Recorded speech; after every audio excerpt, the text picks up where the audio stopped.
Olá, sejam bem-vindos ao Redencast, o seu podcast do aconselhamento redentivo. Hoje nós vamos falar sobre um tema que já foi pedido aqui por uma ouvinte. Se eu não me engano, a Carla fez um pedido para nós para falarmos sobre adolescência. E esse vai ser o nosso tema, então. Adolescência, cinismo ou realidade? E aí, pessoal, como é que vocês estão? Cínicos. Ou não, né?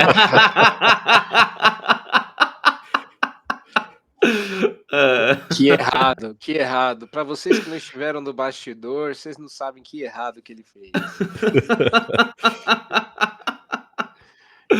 Caçando essa palavra e ele vai e joga na mesa. Sabe? Só tinha uma carta dessa no baralho do Uno, aí ele vai lá e abre o jogo com ela. Pronto. Pra começar emocionante. Vai começar emocionante. Adolescência. E aí, pessoal, quanto tempo a gente não grava, né? Verdade. Saudade de vocês, gente. É tudo mentira do Luiz. Ele não tem saudade, não, cara. Sinto saudade. Eu sinto saudade, gente. Sinto Eu saudade. pensei que ele Não é tinha cinismo, não, viu? Não Eu é pensei- cinismo. Eu pensei que ele tinha virado um IA, sei lá. Eu não sei se é um bot dele aqui gravando com a gente, o que é isso. Eu achei Não, que tinha feito um upload do cérebro para IA. Não, Entendeu? E a gente só essa conversava. mensagem não é uma gravação, viu? É verdade esse vídeo. É verdade esse vídeo. Mas muito do nosso problema de não gravar antes é porque a gente tem um influencer no nosso meio, né? É, o A influencer. influenza pegou aí, ó. Transformou o pessoal em influencer. Influencer é ótimo, né? E não tem nada com influência, viu, pessoal? Reverendo Jonatas tá doente, mas tá presente. Caí convalescente. Olha, brinquei com alguém que comentou comigo que o pessoal fechou o mundo por causa do Covid. Eu falei, eu fecharia a Via Láctea por causa da influenza. Que trem do mal. Que trem do mal. Se o Covid foi feito em algum laboratório aqui no planeta, a influenza foi feita no inferno. Que trem do Satanás. Não, e o pior é que eu tive. Não, é que eu tive uma. Sabe aquela coisa assim, pelo vale escuro, seguirei Jesus? Eu tive uma reação de muita dor de cabeça e sensibilidade à luz. Então eu praticamente passei os dias de febre no escuro. Então eu realmente eu tive no vale escuro, irmão, assim. E só tem um ser que se agrada das trevas. Então, a influenza é minha conclusão técnica. Não é o diabo, viu, pessoal? É o Batman. O Cavaleiro das Trevas é outro. Eu ia fazer o gancho dos adolescentes. O Reverendo Jonas passou uns 3 ou 4 dias em Gotham.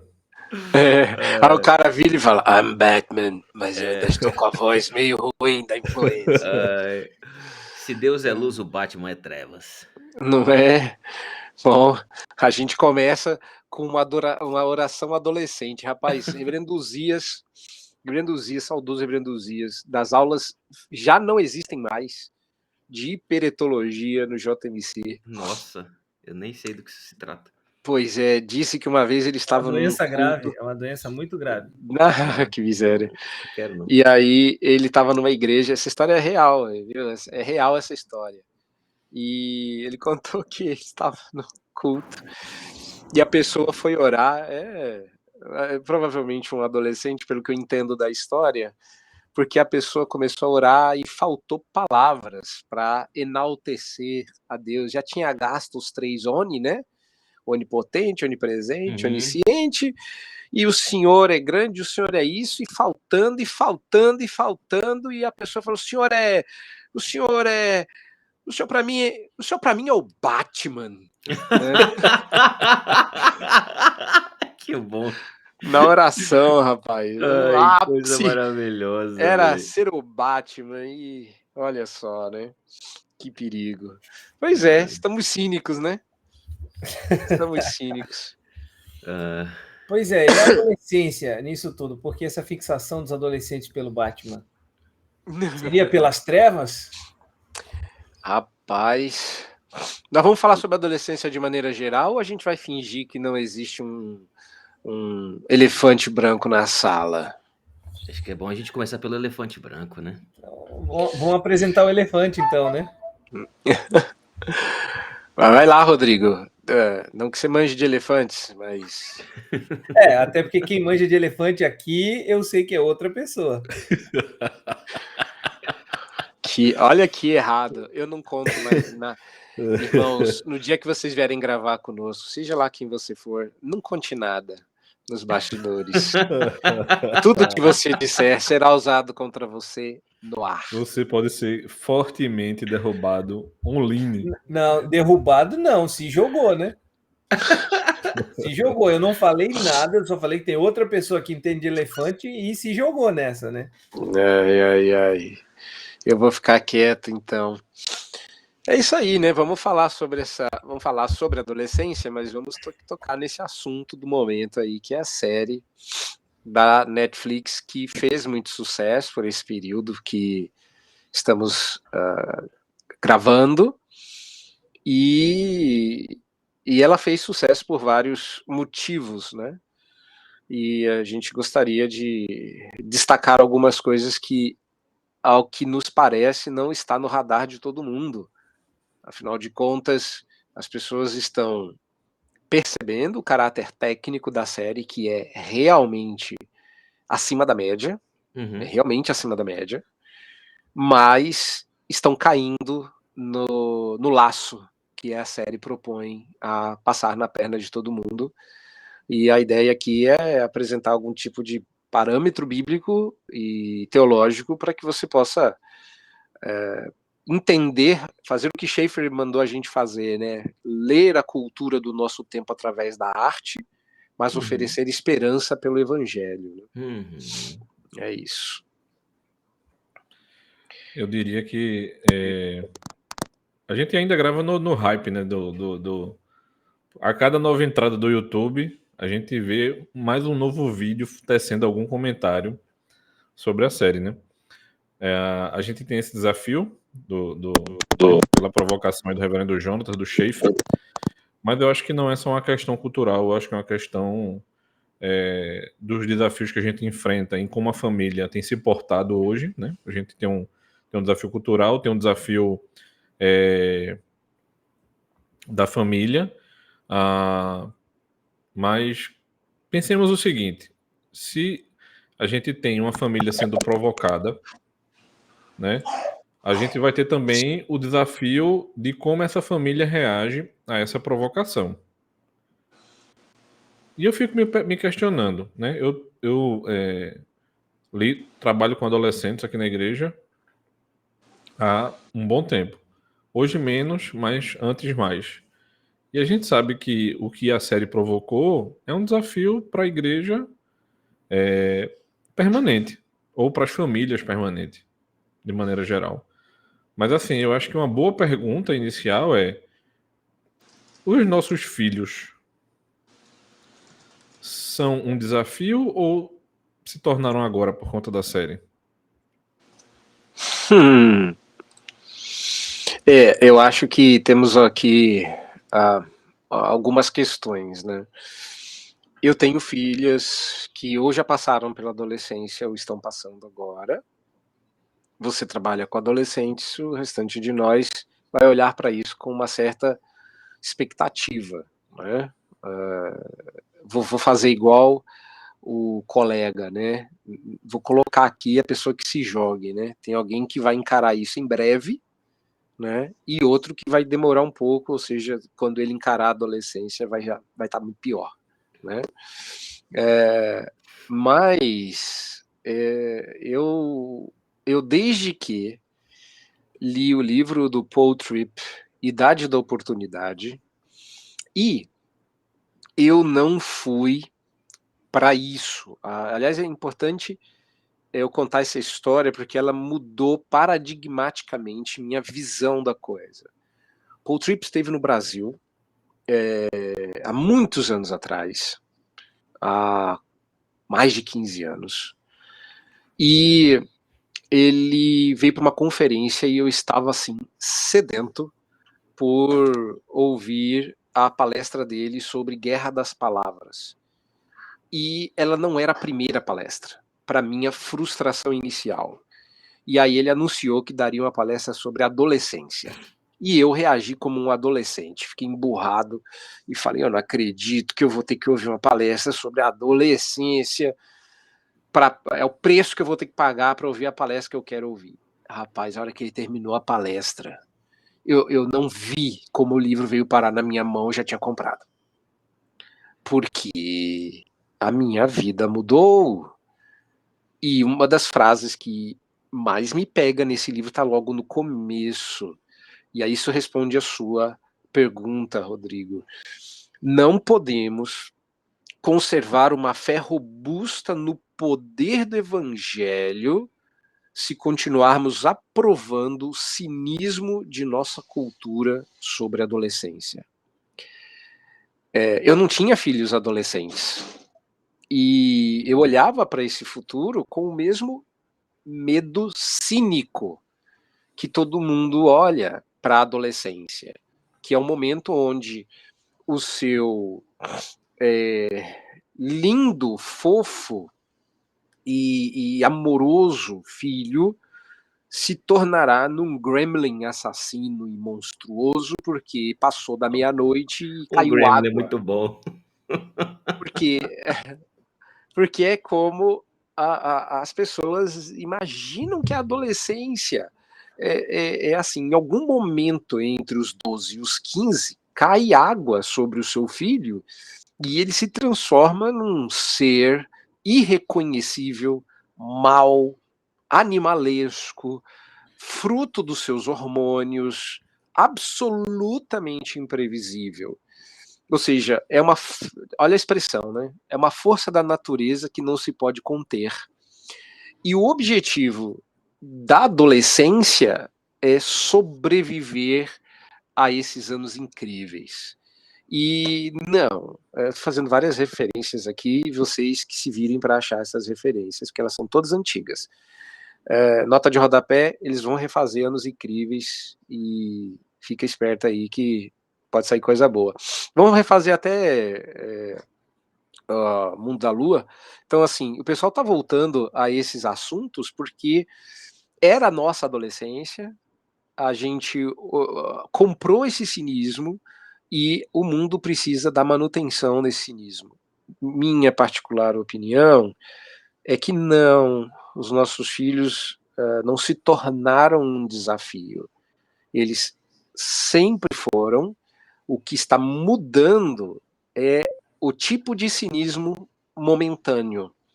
Mas o importante é manter o cinismo perene para que a gente tema esse período, modifique a nossa maneira de abordar os nossos filhos, a igreja modifique a maneira de abordar os adolescentes e a gente continue colaborando com um sistema que faz com que os nossos filhos se percam nessa idade tão bendita que é a adolescência.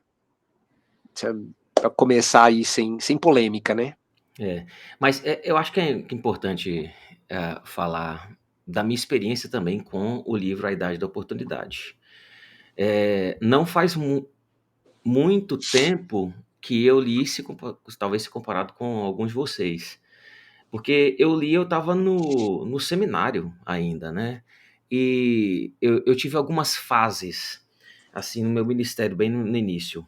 Primeiro, eu entrei no seminário, talvez um pouco desiludido com a juventude e não com a adolescência. Talvez com a adolescência eu não tivesse tanto opinião formada assim, mas com a juventude, porque eu era um jovem, e eu confesso que era um jovem idealista, que tinha expectativas acerca da juventude, e a minha própria juventude, minha própria geração me frustrou, então eu achava jovem chato, desiludido e apático demais. Então eu tinha feito uma promessa pessoal de que eu não mexeria com jovens. Até Deus me derrubar do cavalo, mas esse assunto para outra conversa. Mas o meu ponto é que eu fui ler A Idade da Oportunidade com uma expectativa, porque eu queria ferramentas para lidar com a adolescência, mas o livro ele me deu muito mais do que ferramentas. O livro ele desafiou a minha percepção do conceito da adolescência, me apresentando perguntas que eu não estava fazendo sobre adolescência, me apresentando conceitos que eu não estava familiarizado sobre a adolescência, porque eu achava que não, mas eu também era cínico. E a ideia de que a adolescência é um período a ser suportado, para ser sobrevivido, ela é péssima, porque você vai perder muito daquilo que você poderia aproveitar nesse período. É importante lembrar também que o próprio conceito de adolescência ela pode parecer estranho, porque tem alguns teóricos que vão dizer que a adolescência é uma construção histórica. Se você voltar alguns séculos, não tinha adolescência, esse período entre infância e vida adulta. Era criança e depois vida adulta. A própria cultura judaica, ela era assim, o menino com 12 anos, ele não era um adolescente, ele era um adulto. E já era cobrado para isso e tratado com isso. Mas por que eu estou falando que isso é importante? Porque nós sempre experimentaremos tensões culturais, onde a nossa cultura vai nos impedir criar expectativas ou, presta atenção, formar um imaginário para fazer com que tenhamos expectativas ou esperanças que sejam equivocadas acerca de faixas etárias como a adolescência. Se eu tenho um imaginário que é cínico, eu passo a ter expectativas sobre os nossos adolescentes, ou esperanças, ou até mesmo ilusões sobre os nossos adolescentes, que ou vão roubar a responsabilidade que eles têm, como passando pano para algumas coisas, afinal de contas eles são uma bola de hormônios que estão se descobrindo, nessa que a gente fala, não, mas ele é adolescente, ele está se descobrindo, então a gente tem que tolerar. Ou a gente vai pesar a mão sobre eles, porque a gente não pode pegar leve. E o meu ponto é dizer que nós temos que conduzi-los à maturidade. Não porque a adolescência é uma construção social, a gente tem que ignorar. Mas, assim como um menino aos 12 anos ele já era considerado homem e respondia por isso e era puxado à maturidade, frequentemente a gente acha que a adolescência é um período que a gente tem que só tolerar, ao invés de conduzi-los à maturidade. E a gente perde tempo. Adolescer é amadurecer. O problema é que nós damos uma colher de chá para que eles sintam, façam e pensem como qualquer maneira, porque na vida adulta eles não vão poder fazer mais nada. Não sem colher as responsabilidades. Só que, percebe? Isso é cínico demais. Nós estamos deixando os nossos filhos à mercê de si mesmos, os nossos adolescentes à mercê de si mesmos, ao invés de conduzi-los a se tornarem homens e mulheres. E isso é terrível. É como se a adolescência fosse o carnaval da vida, né? Exatamente. E a gente tem esse tipo de expectativa. Tem gente que fala assim, olha, aproveita a adolescência, porque depois... aproveita, esse tempo é bom demais, saudade. Tem gente que tem esse tipo de expectativa. E tem os outros que dizem assim, mas também, né, adolescente, não se sabe como não pode, né, é muito hormônio, eles não conseguem conter, tem que saber entender, e é como se fosse uma procissão de animais selvagens passando, que você não pode pôr a mão, porque qualquer toque te arrasta, e você é engolfado num volume de animais pisoteantes, e você pode se machucar. Né? É como se eles fossem reféns dos seus instintos. Não gosto muito dessa palavra, mas é como se eles fossem reféns.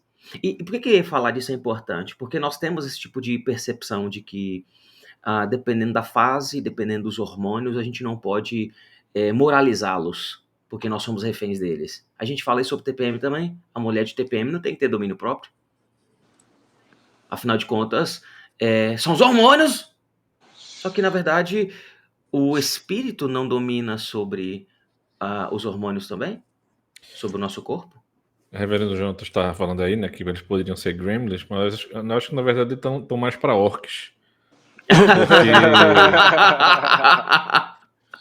Eu imaginei aqueles orcs nascendo assim, né? Não, porque quem assiste o filme assim, Senhor dos Anéis, né? O orc vive escondido, né? Mas quando ele aparece, a população tem que se esconder. Então, tipo assim, parece que você vive dentro da mesma casa, mas os turnos não se encontram. Quando os orcs aparecem, a população se esconde, e quando a população aparece, os orcs desaparecem. Então a gente tem essa briga aí, né? Muito boa. Verdade. Muito bom. Não, eu acho Gremlin é fichinha perto do orc. Eu acho que é importante dizer também, não é que nós não estejamos dizendo que a adolescência não tem suas mudanças específicas ou mudanças fisiológicas. Tem a alteração das proporções, o crescimento do corpo, a perda da destreza consequente disso, tem a alteração da aparência, o sono aumenta, alguns têm acne, problemas com a vaidade por causa disso, acontece o estirão, ou seja, aquele crescimento repentino, principalmente por causa E não é proporcional, né? E não é proporcional, as extremidades crescem antes, né? Por isso que tem aquele cotovelo pontudo, a mão grande, a cabeça, e o pezão, e aí você olha pra pessoa, tá toda desconjuntada, desfigurada. Tem crianças ouvindo o nosso podcast, elas podem ficar com medo da adolescência. Não, eu me tornarei vai nesse passar, monstro, mamãe. Deixa eu te falar, você vai se tornar isso, mas vai passar, sabe? Você vai crescer, se Deus quiser. Acontece também a menarca, que é a primeira menstruação. Eu acabo estragando tudo. Das meninas. Acontece também as características secundárias que dizem, né? Que são o crescimento dos pelos, desenvolvimento dos órgãos sexuais. Isso tudo acontece, gente. Nós não estamos negando a realidade do desenvolvimento fisiológico específico que acontece na época. Também não estamos negando a realidade do desenvolvimento pessoal, o desenvolvimento cognitivo que acontece nessa época. Também não estamos negando o hiperbolismo característico, né, de adolescente que como tem todas essas alterações, parece que tudo é muito intenso, então muitos deles se tornam hiperbólicos, tudo é tudo, sabe? Os melhores amigos são os melhores amigos, mas os inimigos são os piores. É nessa fase que a gente faz um monte de promessa, né, que nós seremos amigos para sempre. Eu te amarei para sempre. E quando um adolescente chegar, quando o adolescente chegar em você e falar assim, mãe, ele é o amor da minha vida.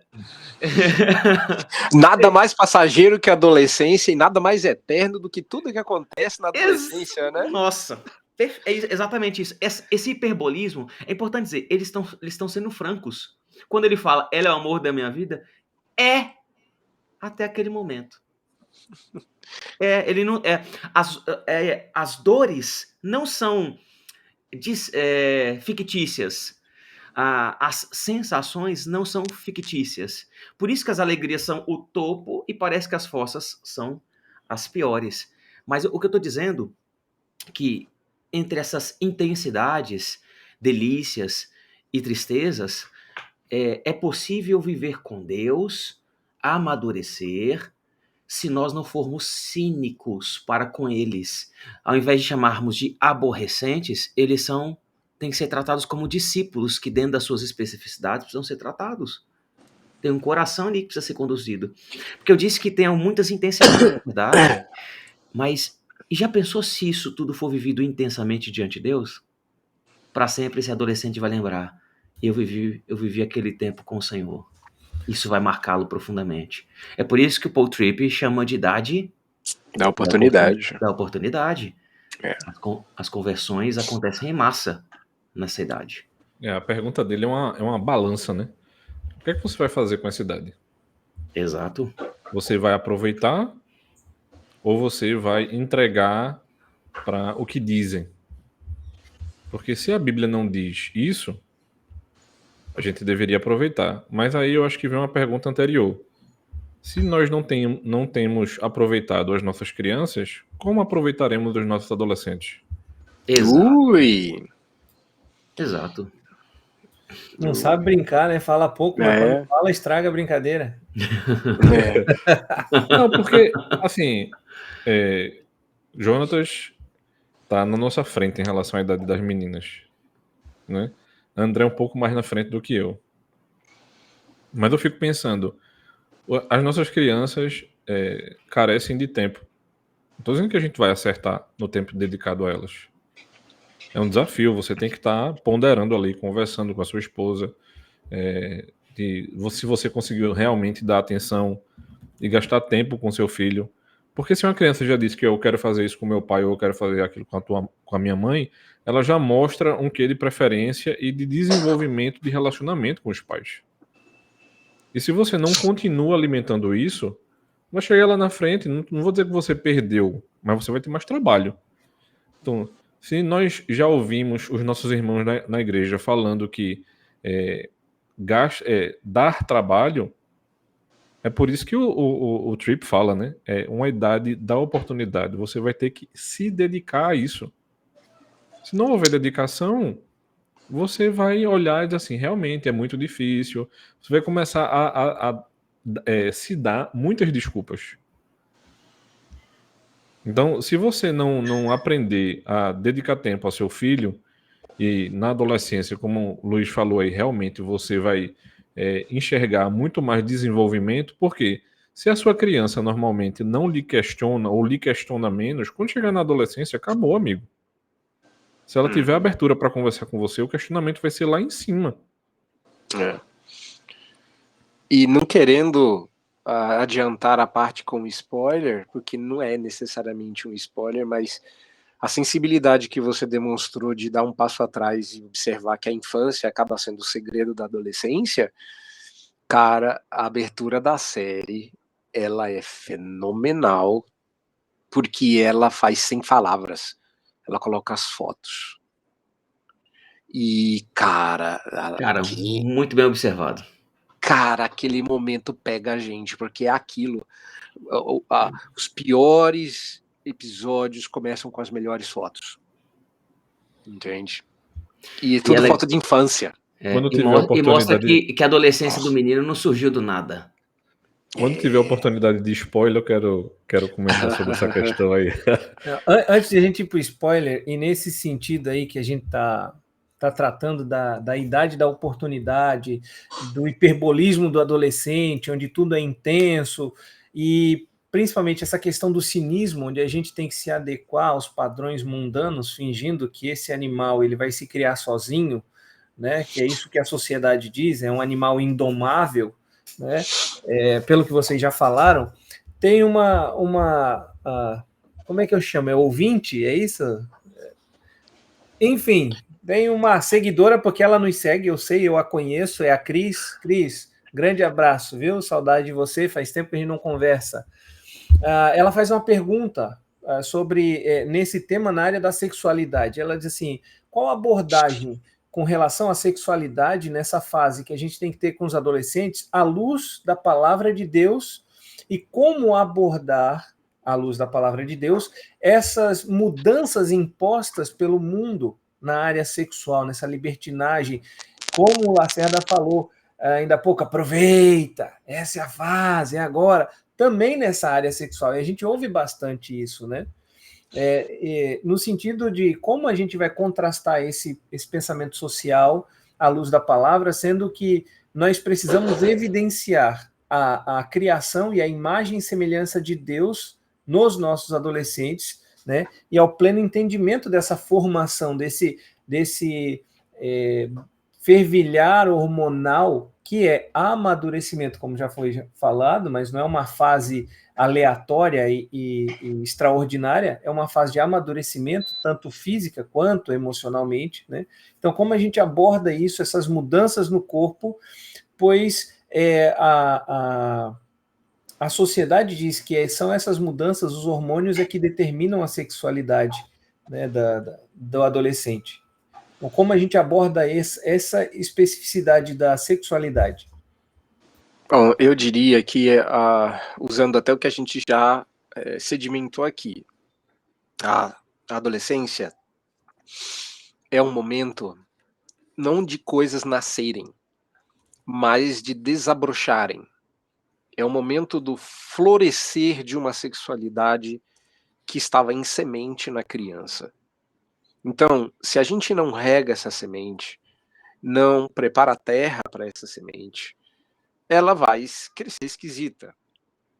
Agora, o cinismo do mundo diz que, uma vez que você nota a primeira florada de sexualidade adolescente, você deveria utilizar-se dela ao máximo. É de uma maldade inexplicável, porque isso destrói uma sexualidade de maneiras, às vezes, indelével.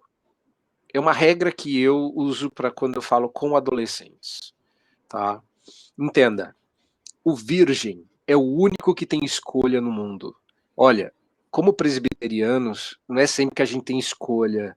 Então, vocês deviam aproveitar bem essa oportunidade, tá? Brincadeira feita. Olha só, quem perde a virgindade não tem a escolha de voltar a ser virgem. Quem é virgem tem a escolha de manter-se ou, e aí é que está o ponto, entregar. Porque um dos cinismos do nosso vocabulário mundano é dizer que um adolescente carrega a virgindade como quem carrega uma carteira no bolso. Você pode entrar numa muvuca, numa fila e perder. Não se perde virgindade, se entrega. Você, a Exato. menos que seja fruto de uma violência sem tamanho. Mas aí é a roubo. vida, exato, ainda não é perda, exato, é Uhum. roubo. Você entrega. Então existem duas oportunidades. Você entrega ou você é roubado. Mas perder, ninguém perde. Onde eu pus a minha virgindade? Tava Tava aqui. andando na rua, ops, perdi. Perdi, né? Cheguei, saí e, né? E voltei, não tava mais. Não existe. Mas não é só de virgindade. A ideia é que se a gente teologizar o conceito, a virgindade, como eu explico para os adolescentes, não está na janela 30x40, que é uma brincadeira com as missões, né? As pessoas gostam de fazer missões na janela 30x40 da África. Eu digo que o corpo tem uma janela 30x40 que compreende uma região ali um pouco acima do joelho, um pouco abaixo do umbigo, né? É a janela 30x40 do corpo humano. Virgindade mora ali, em algum lugar. Não. Uma das coisas que eu digo para os adolescentes é: um dia você vai encontrar alguém que você vai amar tanto, que você vai querer entregar tudo, mas os seus lábios já não são mais puros. Seus abraços já não são mais puros. Eles já foram entregues a outras pessoas que não o amor da sua vida. Qual é o problema? Na adolescência, o nosso irmão, irmã, filho está em um processo altíssimo de auto-engano, porque ele é alvo de ataques do mundo, de tentações internas e de uma falta crônica de ensino bíblico nas igrejas e em casa, de modo que ele está convencido de que aquele ser imperfeito, que parece uma junção de peças de Lego de diferentes jogos, porque o adolescente ele não está ainda conjuntado, é o ápice da beleza, da maturidade. E não é, tudo isso é falsidade. A sexualidade não foi feita para desfrutar-se na adolescência. Ponto final. Ponto final. As primeiras floradas, o primeiro manifestar da sexualidade na menina em forma de menstruação, no menino em forma de orgasmo, poluição noturna, seja o que for que se manifeste, ou como for que se manifeste, não é para ser experimentado na adolescência de maneira promíscua. São o início da vida e das sensações adultas que precisam dos pais orientando, e aí nós temos outro cinismo, né? Assuntos que tais não se conversa com pai e mãe. Você vai conversar com outros tão perdidos quanto da mesma idade. Não faça isso. Você aí que é pré-adolescente, você que é criança, faça uma firme resolução na sua cabeça. Pai, mãe, ensina para o seu filho que você é confiável, se aproxime dele, não queira ser amigo do seu filho, isso é a pior besteira que você pode fazer. Amigos estão na mesma categoria, pai e mãe é coisa melhor do que amigo, superior que amigo, é mais íntimo que amigo. Amigos nos faltam, pai e mãe nunca deixam de sê-lo. Então, eles sempre poderão recorrer ao ninho e encontrar um pai e a mãe. Lembre-se de parábolas como a do filho pródigo. O menino volta todo humilhado e quem tá lá? Os amigos dele, tem uma festa fantasia para recebê-lo? Não, você tem um pai de braços abertos, porque seu amor é tão forte, mais que o inferno e a morte. Lembra da música? Pois é, são torrentes que arrebentam no chão. Mais fácil secar os mares, se apagarem estrelantares do que o amor de Deus como Pai se apagar por nós. Quando você esquece disso, que esse é o amor que você tem para o seu filho e você não transmite, ele realmente acha que o amiguinho dele, que é tão perdido quanto, tá com as pernas compridas igual a dele, compreende a dor dele. Não, você é o único que passou do outro lado. Aí você tem que mostrar para ele que toda boa saga adolescente sempre tem um adolescente, que essa é a mentira, que já fez o caminho rumo à Terra Encantada e voltou. Eu, me preparando para esse podcast, assisti duas peças, a Adolescência, mas assisti um muito interessante, que mal feito, até dizer chega, que é o Feios. Vocês deviam assistir também. Feios. Isso é uma provocação? Não, filho. Onde vai a vírgula dessa oração? Vocês devem assistir também Feios. Não, onde vai a vírgula é ótimo. Ué. É uma série muito... Assim, a ideia é boa, mas não achei que foi tão bem executada, que aos 16 anos, os adolescentes passavam por uma cirurgia para se tornarem lindos e perfeitos, né? E sempre aparece alguém que fala assim, existe um caminho melhor, um caminho que passa para o outro lado, e aí tem alguém que já esteve do outro lado e voltou, mas continua na mesma idade. Ei, quem passou pro lado de lá, passou por todas as aventuras até chegar ao lugar encantado e voltou, gastou tanto tempo na ida e na volta que volta com 27 anos na cara. Não tem como você fazer essa viagem de ida e volta na adolescência e continuar com 15 anos, com 17. Não tem. Então, essa ideia de que existem gerações e que as gerações são inacessíveis porque são campos hermeticamente fechados. O milênio não consegue falar com a geração Z não consegue falar com, sei lá como é que chama, alfa, beta, gama, whatever. Essa ideia é nefastamente cínica de que existe um abismo de comunicação intransponível que não permite que pais consigam falar e os seus filhos compreenderem, que é outro drama da série. A gente não compreender a linguagem que eles estão falando. Não. Dá para compreender, tem que se inteirar, o pai tem que se inteirar, o filho tem que comunicar. Há, inclusive, um momento muito bonito na série em que o filho traduz para o pai. É aquilo. Estamos usando errado aqui os trens. Vocês acham que a gente está usando deixa eu parar, então, e fazer o alerta. Que a partir de agora a gente vai entrar na série e, a partir daqui, tem risco de spoiler. A gente vai falar um pouco sobre a série e, inevitavelmente, a gente vai dar spoiler sobre a série. Então, foi mal. O alerta foi dado, o recado está aí, vamos seguir.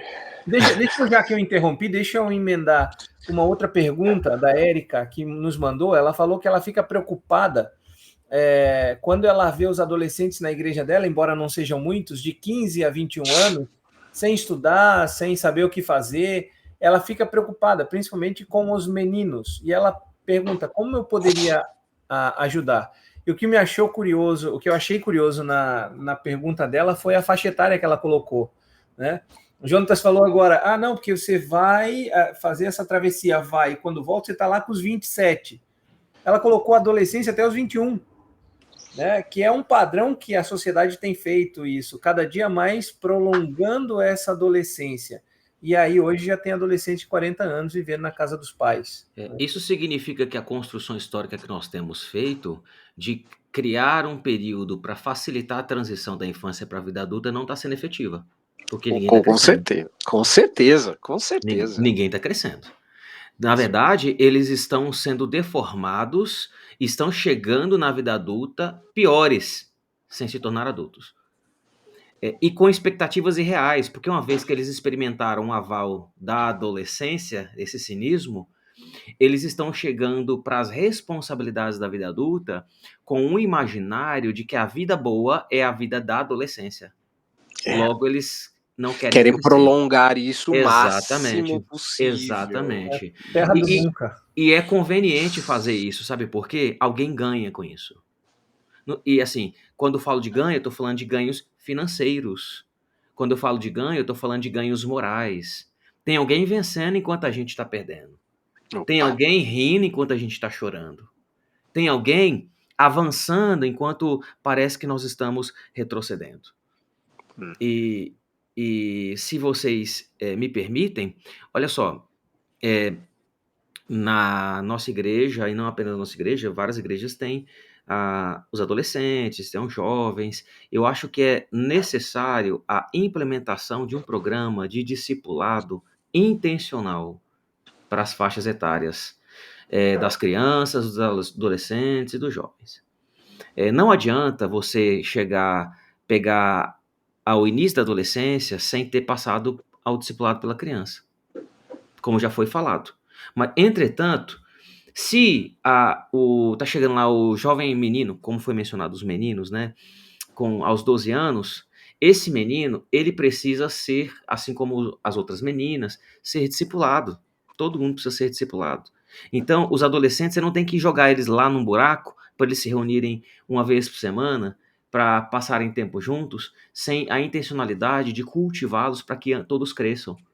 É necessário a doutrinação, a instrução bíblica, sem sombra de dúvidas, mas é necessário alguém de referência para que os ensine, mas também para que ele aprenda o vocabulário deles, para poder conversar com eles. Aquilo que aconteceu na série. O menino explicou, desvendou os olhos do pai. Isso mas não é necessário uma conversa numa situação nesse nível. Alguém para habitar, assim como o Senhor Jesus tabernaculou entre nós, é necessário que alguém enfim, vocês entenderam. Tabernacule entre nós. Exato, eu tô falando sério. Agora, vocês querem que uma pessoa que se encontra uma vez por semana com eles para ensinar as escrituras, cumprir com a demanda, dar um check na agenda, vá conseguir discipulá-los? Meus irmãos, é impossível. Fora que o cara na vida adulta, ele não tá preocupado, ajuda a gente. A gente não tá preocupado em saber, assim, quais são os significados das 9 cores do coração. A gente tá preocupado em pagar os 9 boletos que tem o nosso nome. São entendeu? 9. São 9. A Red Pill é alguma coisa que a gente viu lá na década de 90, no início dos anos 2000 com Matrix, né? E a gente acha que é aquilo. Eles estão vendo Matrix, que legal, né? Eles estão vendo filme da minha época. Que legal. Né? E é justamente isso, né? Acho que essa é a estratégia, porque é uma estratégia antiga da humanidade, não é da adolescência. Semântica, não. Né? Semântica, você separa, você está falando, a pessoa está entendendo outra coisa, e só um grupo está entendendo o que você está falando. É uma estratégia de comunicação. Sim. E isso é para realmente separar os pais dos filhos, e que a gente tem, como bem colocou Lacerda, furar essa bolha, como Cristo fez, que entrou no nosso mundo, furou a nossa bolha, tornou a nossa natureza e nos salvou. Então isso é trabalhoso, mas a gente precisa fazer isso. O discipulado tem que ser intencional, não há dúvidas disso. Não pode ser acidental e nem ter a sala-jaula onde a gente joga os adolescentes lá e os sobreviventes a gente condecora com uma passagem para a próxima fase. Não é um Big Brother, uma série, sei lá, os 1000, não sei das coisas lá, tem uma série coreana aí que faz sucesso também. The 100. The 100, né? Não é 1000, é 100. Olha aí, né? Não sei nem o nome. Mas assim, Eu tava pensando aqui, enquanto o Jonatas falava, né, voltando um pouquinho, mas conectando já com a pergunta da Érica, eu acho que uma das oportunidades que os adolescentes não se apercebem é a oportunidade do domínio próprio. Normalmente a gente só pensa em domínio próprio a respeito da sexualidade, mas o domínio próprio de tudo, meu amigo. De como você se relaciona com as pessoas, de como você encara a sua sexualidade. Será que se você não tiver domínio próprio a respeito disso agora, quando você decidir casar, você acha que você vai ser fiel à sua esposa ou ao seu marido? Será que você vai conseguir ser um bom líder e ser um bom liderado? Será que você vai conseguir lidar com as questões das pessoas que estão ao seu redor? Porque se você não souber lidar com a sua família, porque a gente fala muito pro pai também, mas esquece um pouco do adolescente, né? É tipo assim, se você não souber lidar com seus pais, existe uma responsabilidade dos seus pais para com você, mas existe uma responsabilidade sua para com seus pais. É uma via de mão dupla. Então, assim, eu não lembro em onde eu li isso, mas eu estava lembrando aqui que se existe alguém que pode ser o melhor conselheiro para o seu filho, esse alguém é você, meu amigo. Mesmo que você careça de um conselheiro para isso, sabe? Mas, assim, a pergunta da Erika é muito boa, porque quando você se depara com essa questão da responsabilidade, né? E eu acho que a pergunta dela, e a gente tem conhecimento de que ela mora fora do país. Eu conversava com um irmão que foi presbítero aqui da nossa igreja e hoje ele mora fora também, e ele disse assim: Rodrigo, os adolescentes e jovens não têm se preocupado com o futuro, porque qualquer emprego que ele arrume, ele vai conseguir dar um sustento para a vida dele. Então, assim, é como se houvesse também uma necessidade, entre aspas, de ter que fazer faculdade. E eu acho que, assim, existe um submundo aí imerso. No Brasil vende-se essa ideia, essa proposta, como se, tipo assim, a sua vida vai mudar completamente depois que você passar pela universidade. Eu acho que o cinismo, ele permanece aí também. Isso é uma coisa muito ruim para as nossas igrejas. Eu acho que você tem que ser um bom profissional para a glória de Deus. Se você vai fazer um curso técnico ou a faculdade, você deve honrar o Senhor com isso. Mas não obrigatoriamente. Como é que eu faço com que o adolescente entenda que a vida é boa, que ele deve glorificar a Deus, que ele pode ter um bom emprego para a glória de Deus, ou que ele pode fazer uma universidade para a glória de Deus? Às vezes a gente emerge nisso aí, e para mim isso é uma venda muito ruim do que a nossa sociedade vende pra gente. É tipo assim, sabe quando as pessoas vendem para os nossos adolescentes que se ele não fizer universidade pública, ele não vai ser alguém na vida? E eu ficava me questionando, e as pessoas que fizeram universidade privada, elas são um bicho no meio da sociedade porque fizeram universidade privada? Ô, irmão, mas você já está num grupo tão privilegiado. A maioria dos nossos adolescentes mais jovens estão sonhando com uma vida com muito mais dinheiro, sendo youtuber, sendo influencer no Instagram. Eles querem fazer a faculdade da vida, porque eles medem o sucesso pela quantidade de views, curtidas, que isso aparece na série. Ela é mencionada, né, bem en passant, no 4º episódio, que os pais dizem assim: achei que estávamos mantendo ele seguro dentro do quarto, dando para ele um computador com internet. Entendeu? Cara, mas eu acho que a série fala mais sobre isso também no acho que, segundo episódio, quando o investigador tá na escola.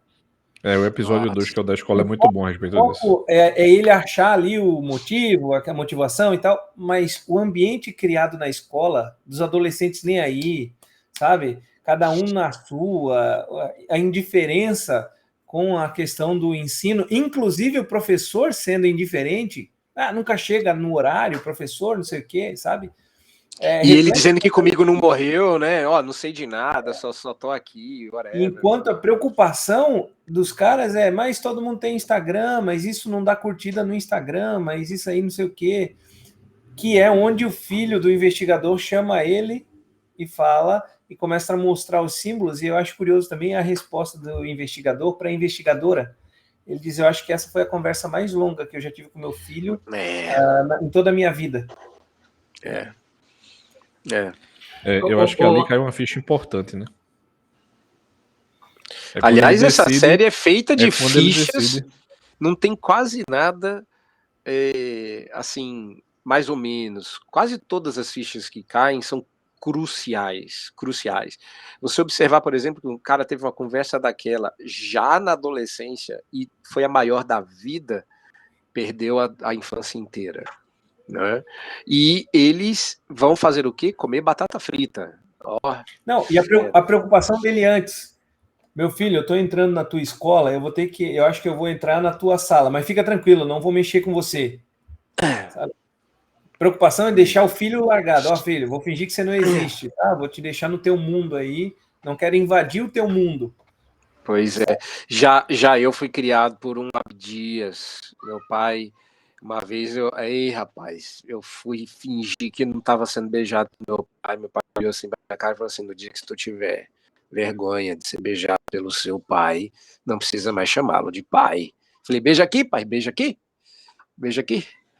Porque a gente quer essa distância, mas não é pra ter. Se eu tô passando pela escola, que é uma coisa corriqueira no meu caso, e encontro as minhas filhas, eu espero que elas venham até mim, falem comigo e não fujam, se escondam, né? Tem algo errado acontecendo quando isso se passa, né? Os pais não se conhecem ali.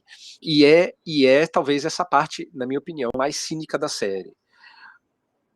O quarto episódio, para mim, foi o mais marcante, porque é o cômputo. É a hora que eles. Eu sei que, para a maioria das pessoas, observar uma sessão de psicologia foi marcante. Para nós, independente de cada um de nós tem uma opinião, eu tenho a opinião de que o melhor episódio foi o quarto, disparado, porque o terceiro episódio, para mim, foi assim: observar um conselheiro impotente tentando resolver um problema sem ter ideia de como fazer, e a gente observando cada gancho, falar assim, dá para ir por aqui, dá para ir por ali. A gente, como conselheiro bíblico, a gente tem uma visão diferente de abordagem, né? Mas o que me chama a atenção é assim, eles fazem a soma. E o que eles mostram eles são pais típicos, bem intencionados, que é o que corta o coração. Eles não são pais relapsos, eles só não sabem o que fazer.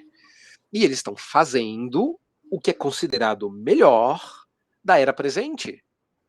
E não se esquecem, porque não tem como se lembrar, né? Quem aviva as forças da memória é o Espírito Santo, mediante a pregação da palavra, é que fazer o melhor ou o pior no mesmo rio é ser levado pela correnteza do mundo até a derradeira cachoeira onde todos cairão.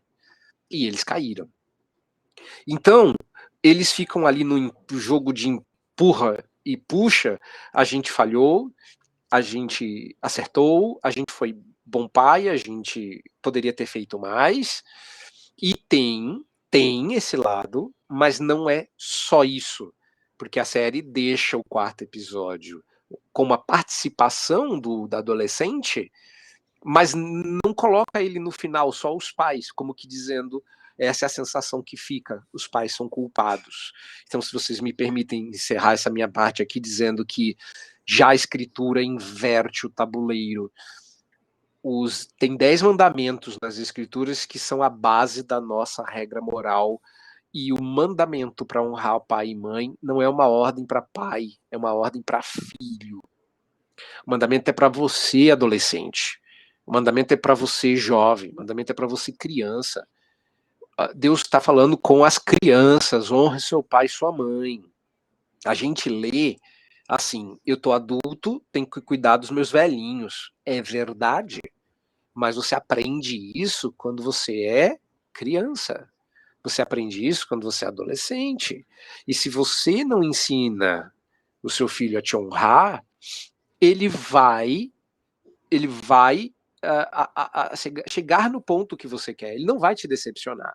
Ele te desonrou como criança, te desonrará como adolescente e te desonrará quando adulto.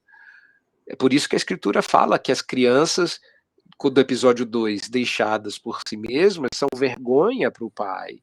e desgraça para a mãe. Está em Provérbios isso. Então, quando a gente esquece disso, que parte do nosso dever é ensinar os nossos filhos a nos honrar, e a gente quer que os nossos filhos tenham um sentimento vago por nós, que o mundo moderno chama de amor, quando o amor é subproduto da honra, como é no nosso relacionamento com Deus. Né? Então, ali não é só um pai e uma mãe errando, ou um acidente do destino que não dava para controlar as variáveis que sorteou aquele menino e poderia ser qualquer um. Não, isso é cinismo. Não devemos temer esse tipo de coisa entre o povo de Deus, mas também não podemos achar que o povo de Deus, a igreja, é uma redoma que protege automaticamente, sem nenhuma intencionalidade, sem nenhum trabalho, sem nenhuma proximidade, sem nenhum sacrifício. Eu diria uma carga, não culpa, culpar todo mundo é uma carga dividida, e que a gente tem que entender o papel dos pais e o papel do adolescente na trama da vida. Lembrando que tem mandamento para os dois. Não é só para os filhos, não é só para os pais. Depois você dá uma visitada lá em Efésios 6, né? Porque a gente faz os filhos decorarem o verso 1, mas os pais podem decorar dali para frente, né? Então, você devia fazer até um jogralzinho, né? O filho fala Efésios 6:1, você completa com o restante. Fica aí a dica. Eu tava lembrando aqui de uma cena do episódio 4, onde a mãe já passou ali o pico, né? E a mãe tenta interagir com a filha. É uma cena que passa despercebida por a gente, mas é a mãe tentando se relacionar com a filha. E aí, lembrando das palavras do Tripp no Idade da Oportunidade, ele diz assim: aprenda a fazer perguntas aos seus filhos e que as respostas não sejam só sim e não. Ou seja, mergulhe na vida do seu filho, saiba interagir com ele e insista nessa interação. Porque muitos pais acham que você vai fazer o seguinte: e aí, como é que foi o dia? Ele vai dizer: bom. Tem aquele videozinho Acabou. da criança, né? O filho pergunta: e aí, filhão? Pegando ele na escola, aprendeu tudo na escola? Ele diz: acho que não, pai, tem que voltar lá amanhã. Saiba fazer a pergunta certa, né? Para extrair do filho a resposta que você espera, para interagir, para criar um diálogo Eu realmente acho que produtivo. todo pai acha que o filho entende o pressuposto da pergunta e responde ao pressuposto e não à pergunta, né? Eu queria comentar, porque eu imagino que os nossos ouvintes, eles ouçam tudo isso com muita angústia, muita preocupação. E é justo, eu acho que é um assunto que tem que haver a dose certa de angústia, de preocupação, mas não que nos impele a autocomiseração e lamento apenas, mas que nos impele a oração e a ação. E alguns pais vêm me perguntar assim, mas meu filho não me ouve, a gente está falando sobre isso, né? Eu tento conversar com ele, ele não conversa. Quando eu ensino isso na igreja, eu faço uma leve distinção entre função e postura dos pais e dos filhos. O reverendo Jonas acabou de mencionar Efésios 6, que vai falar do papel dos pais dos filhos, né? Vai falar assim, vós filhos, obedeçam seus pais, pois isso é justo, honra teu pai e tua mãe, etc, etc. Depois vai falar assim, vós pais, não levei os filhos à ira, etc. E eu faço uma distinção aí, que pode ser didática, que é uma distinção entre postura e função. Onde postura, se em relação dos filhos aos pais, a postura seria honra, e a função seria obediência. Por que isso é importante? Sem a postura de honra, não vai haver a obediência que lhe é exigida. É que nem aqueles filhos, né, que obedecem aos pais, mas no olhar ele está se rebelando. Essa obediência não é a obediência bíblica. A obediência bíblica, ela exige um coração que se submete. Inclusive, o próprio texto de Efésios, ele começa falando isso lá no comecinho, no capítulo 2, quando ele vai dizer, capítulo 5, quando ele vai dizer assim, olha, não se embriague com vinho, mas enchei-vos do Espírito. Depois ele começa a descrever como que nós possamos ser cheios do Espírito. E entre as várias coisas vai colocar, submetam uns aos outros no temor do Senhor. Depois, ele começa a descrever como que as mulheres submetem aos seus maridos. Depois, como que os maridos submetem as suas esposas, liderando sacrificialmente. E aí ele chega como que os filhos se submetem aos pais. E depois, como que os pais se submetem aos filhos. Depois vai falar dos servos e dos senhores. E o meu ponto é que nós temos que ensinar os nossos filhos, eles têm que aprender a postura de honra. Porque sem honra não tem a função de obediência. Porque a honra, ela precede a obediência. A palavra do pai, ela tem peso autoritativo porque existe a honra antes. E honra, ninguém nasce com a honra no coração. Isso aprende da infância, aprende com conversas, aprende com passeios, aprende com brincadeiras, aprende com discipulado. E esse discipulado, ele dura décadas, dura vida. Até depois que seu filho sai de casa, ele deve continuar honrando você, porque o mandamento não prescreve. Depois que o filho se casa, a honra permanece. É verdade que a maneira como isso acontece muda, mas a honra permanece. Então, a postura do filho para com o pai deve ser de honra, para que a função do filho para com o pai seja de obediência. Agora, em relação aos pais, qual que é a postura dos pais? Efésios vai dizer, não irritação. O pai que tem a postura que irrita o filho, ele não consegue cumprir a função que é a criação. Criai no temor do Senhor. Não consegue. Se o pai não tem a postura de não irritação, ele consegue até criar, no sentido de alimentar. Mas ele está criando o filho sem discipular. Ele está criando o filho sem tratar o coração.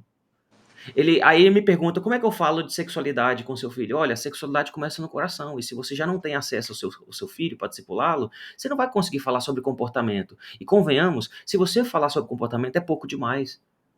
Como ele deve se comportar diante das pressões sexuais? É pouco. Porque a sexualidade, ela começa no coração. Nós não devemos ter apenas um coração casto, ou melhor, um corpo, comportamento casco, um corpo casto. Nós devemos ter um coração puro.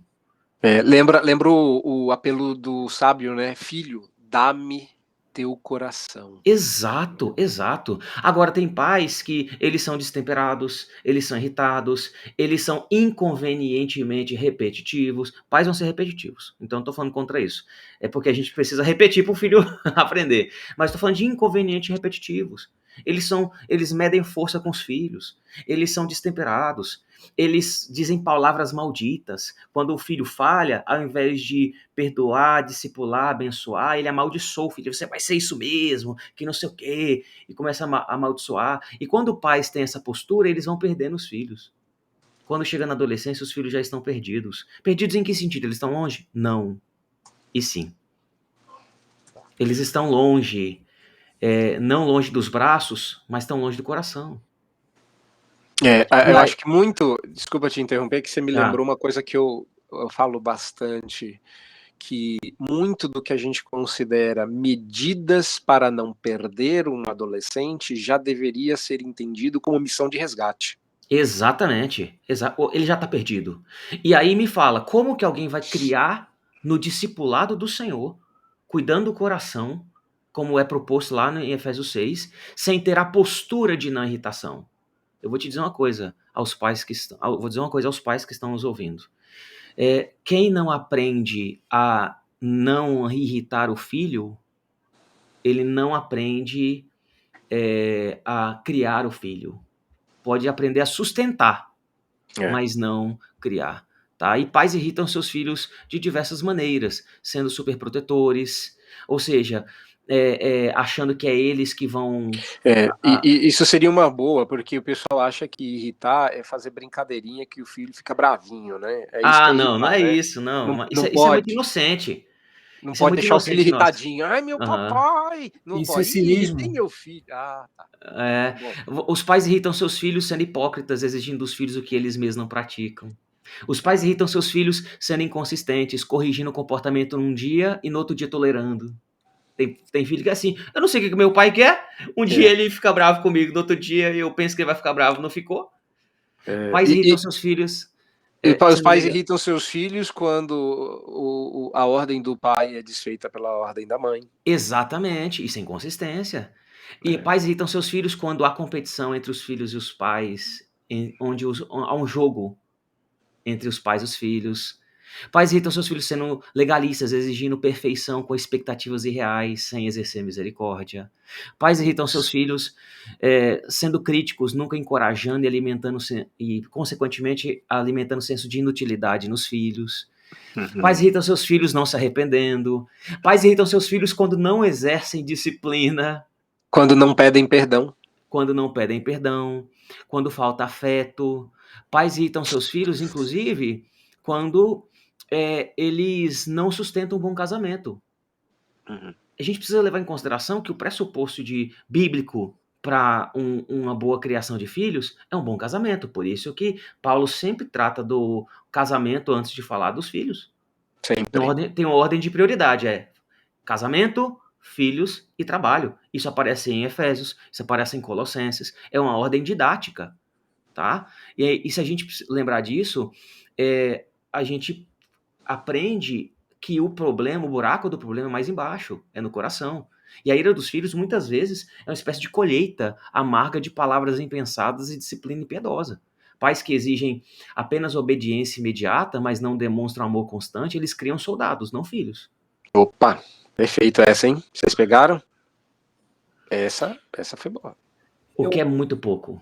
É muito O bom. problema da adolescência é, na minha leitura, gente, eu vou sempre dar nessa tônica, um problema de discipulado. Eu gosto de pensar duas coisas, né? Uma, a gente falou anteriormente, e aí pensando na vida do adolescente e do jovem também, né? Eu gosto de perguntar isso aos daqui da igreja.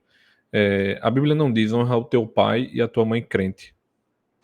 Ela diz honra ao teu pai e a tua mãe. Pensando nisso, né, e associando ao que o Luiz acabou de falar, considere o seguinte: se seu pai briga para se relacionar e educar você, briga que eu falo tipo assim, ele se esforça para isso. E aí eu gosto muito das palavras do Tripp comentando isso aí.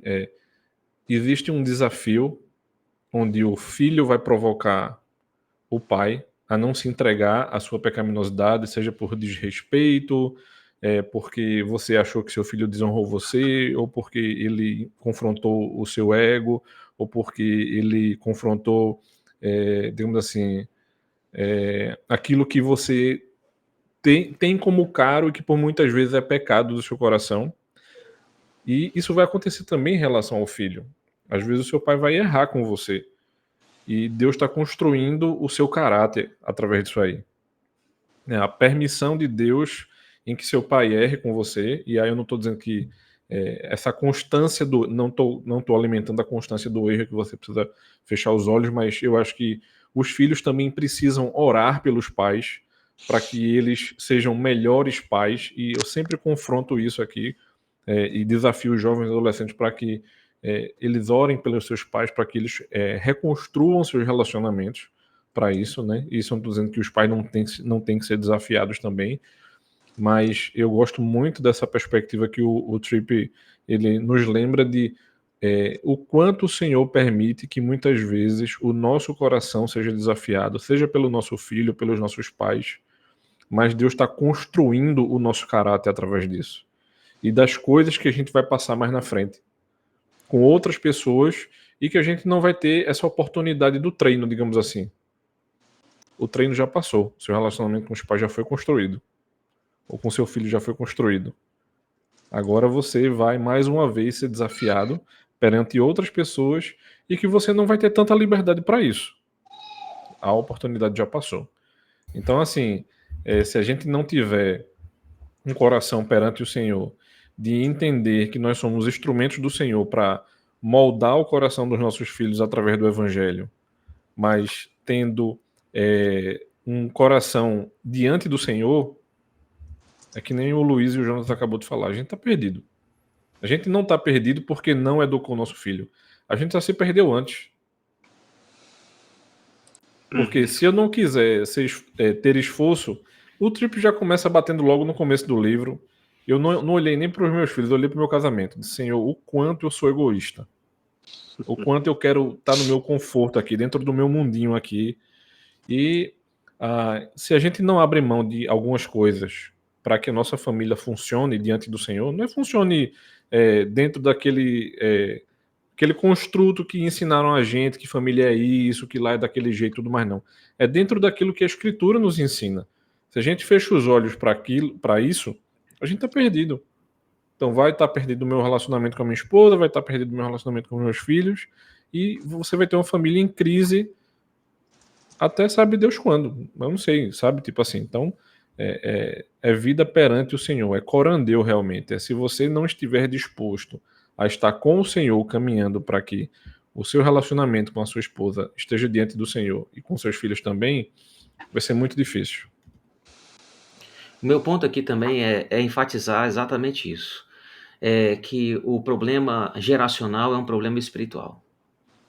Paulo fala de gerações, ainda usando o texto que eu mencionei, presta atenção no que está acontecendo ali. Na cultura romana, que ele escreve isso para a igreja de Éfeso e para a igreja de Colossos. Ou seja, está escrevendo para culturas helenizadas. Na cultura romana, o homem era dono de tudo. Ele era dono da mulher, ele era dono dos filhos, ele era dono dos escravos.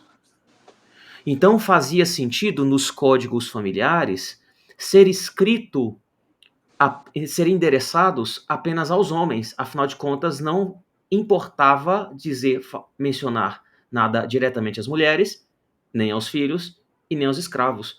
Porém, quando Paulo ele escreve aos maridos e esposas, ou melhor, presta atenção, ele escreve às esposas e aos maridos, depois aos filhos e depois aos pais, e depois aos escravos e depois aos servos. Ele está invertendo a ordem. Senhores. Isso. E aos senhores, ele está invertendo a ordem, mostrando que os mais vulneráveis, fracos e pobres, eles têm não apenas responsabilidade mútua, tanto quanto o marido, o pai e os senhores, mas eles também têm dignidade. Responsabilidade e dignidade. Isso significa que, no nosso caso, estamos falando de filhos, os filhos, eles também respondem pelos pais que têm diante de Deus, assim como os pais respondem pelos filhos que têm diante de Deus. Do mesmo Espírito que o Espírito Santo que os pais precisam depender para criar os filhos também precisam depender para se portar diante dos pais. Então, um filho que quer ter bom pai, ele precisa depender do mesmo Espírito que o pai precisa.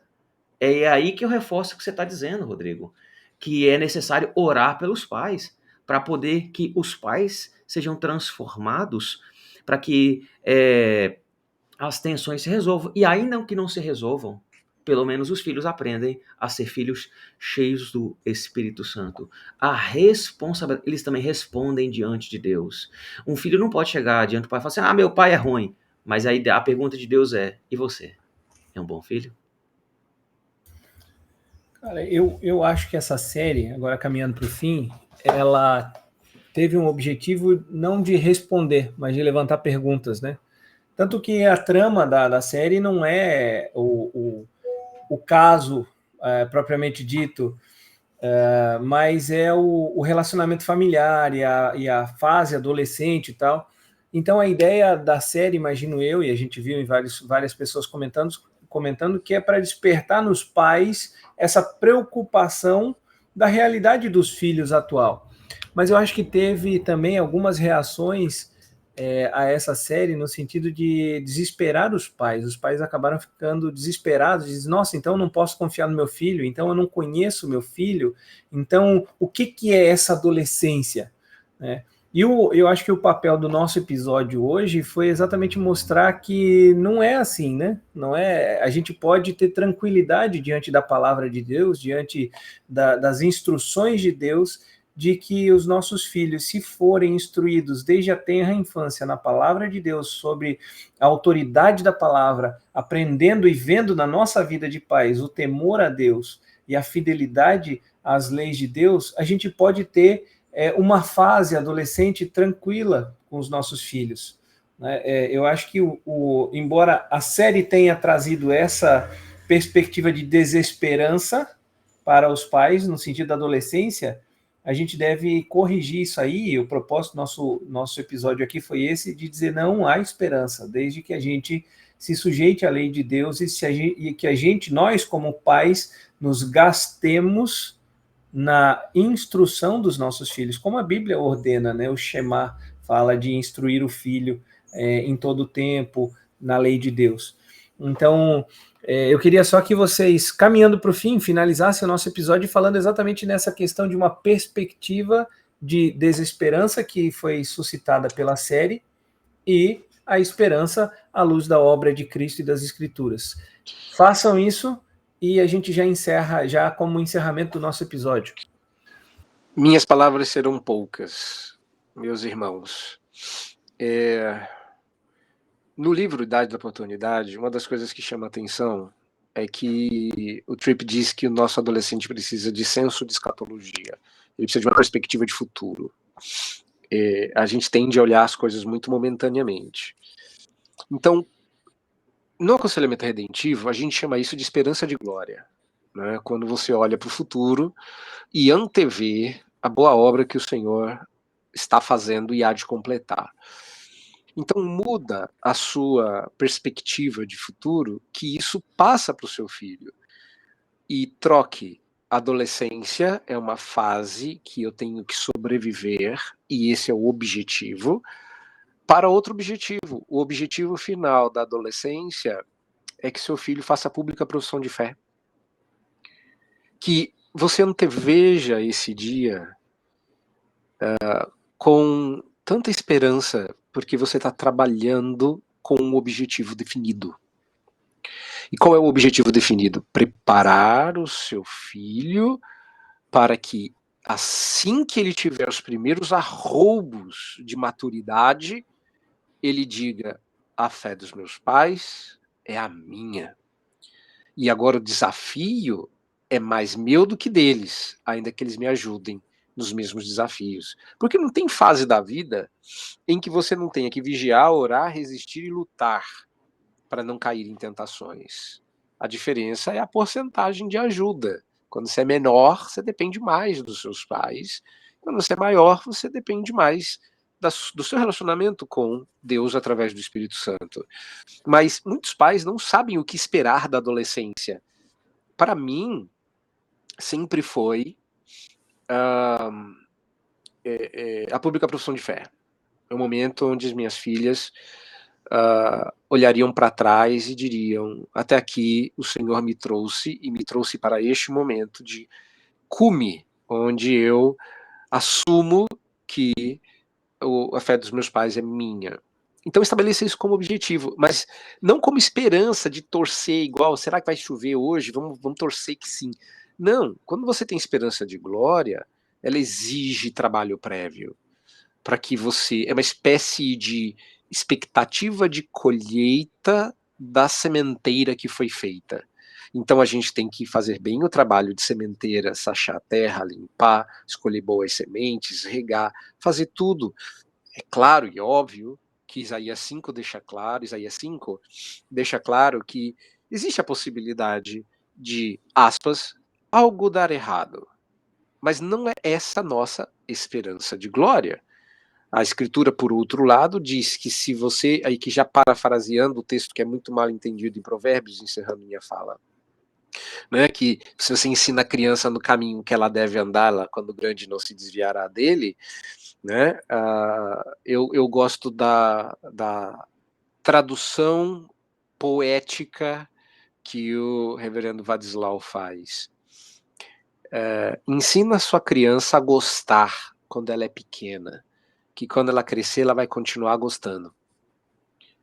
É sobre isso. Ensine-os a gostar do que você gosta.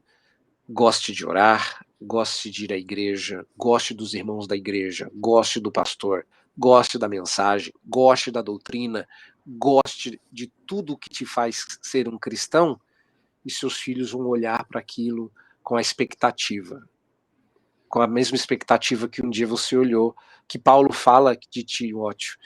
de ansiar pelo dia de poder colocar aquele cálice na boca com dignidade e dizer: eu posso colocar isso na boca porque eu sou professo. Vi meus pais fazendo isso com gosto e agora eu posso. Minha filha, quando foi examinada, eu estava no exame e ela nunca tinha posto uma gota de álcool na boca. E alguém falou assim: ó, seu pai serve vinho na Santa Ceia. Como é que você vai fazer? Ela falou assim: bom, se esse for o preço para que eu tenha comunhão com Cristo e a igreja, eu vou fechar o nariz e vou tomar. É sobre isso. É sobre isso. Pode ser amargo no começo, mas desce suave. Deus abençoe a todos e que ninguém tema o cinismo deste mundo. Antes tem esperança de glória. Amém. Quanto a isso, gente, isso me faz pensar que o propósito nunca é ter bons filhos. E o propósito também não é ser bons pais. Gente, convenhamos, embora seja difícil, até ímpios podem fazer isso. O propósito é a glória de Jesus. O propósito é ter pais que enxergam nos seus filhos o significado da glória de Jesus. Eles se empenham em discipular seus filhos porque traz glória a Jesus. E filhos que veem sentido em obedecer seus pais, em honrar seus pais, porque isso traz glória para Jesus. A glória, no final das contas, é a glória de Deus. Nós normalmente estamos preocupados com a nossa própria glória, com a nossa vergonha familiar. Nos perguntamos onde foi que eu errei, quando na verdade é mais fácil perguntarmos onde foi que eu não errei.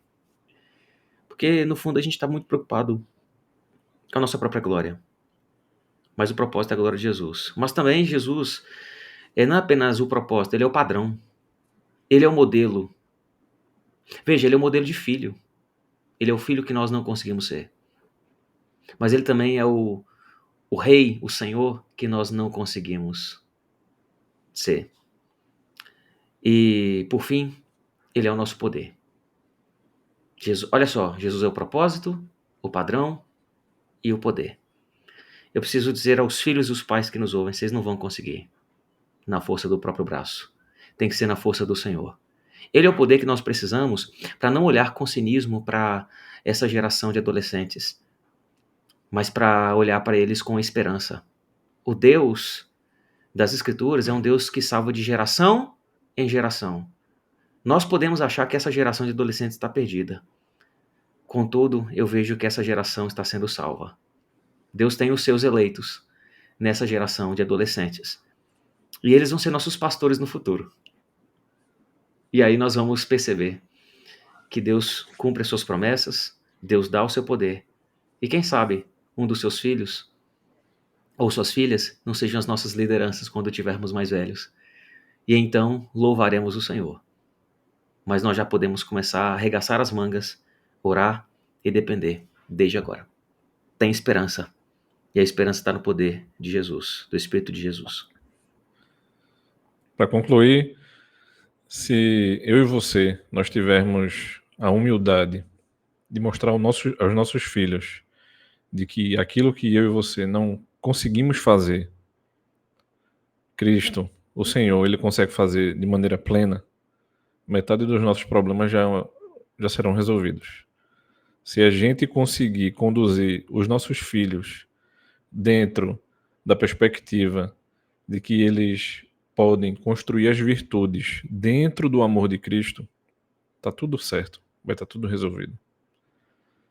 Eles vão cair dentro dos problemas, eles vão mostrar pra gente as tendências dos vícios e das não virtudes que eles terão, mas ainda assim, se nós não tivermos a confiança de que Cristo está no barco e que tudo vai ficar bem, a gente está mais perdido do que eles.